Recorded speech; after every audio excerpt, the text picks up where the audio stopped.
Sa murang 19, dala mo ng bigat ng pangarap. Rachel, ikaw ang anak na kahit pagod hindi nagrereklamo sa hirap. Habang ang iba'y naglalaro pa sa takbo ng kabataan, ikaw tahimik na lumalaban para sa pamilya mong mahal mo naman.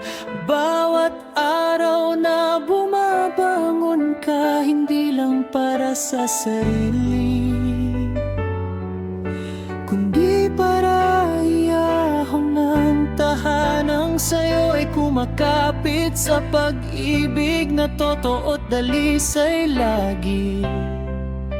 Ikaw ang haligi kahit ikaw ay anak pa lang.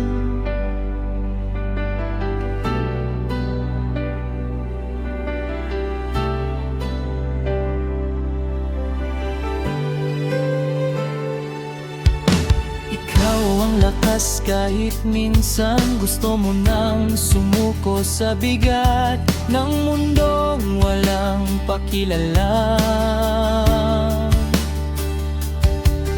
Rachel, anak, ang puso mo'y gintong hindi matutumbasan. Sa bawat hakbang mo dala mo kami, pati ang pag-asang di masusukat ni duman. Kung paano ka kahit pagod, kung paano ka tumindig kahit ilang ulit kang bumagsak. Yan ang dahilan kung bakit kami saludo sa tapang mong hindi nauubos kahit kailan.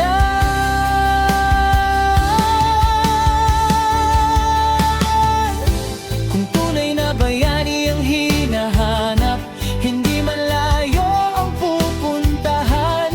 Nasa tahanan ka lang, sa kwarto mong maliit, nagdadasal na sana bukas mas magaan, mas maliwanag. At kahit minsan nararamdaman mong mag-isa ka, hindi mo lang alam, pinapanood ka naming lahat at ipinagmamalaki ka namin sa bawat laban. Rachel, sana maramdaman mo, hindi ka lang breadwinner, ikaw ang pangarap naming natutupad.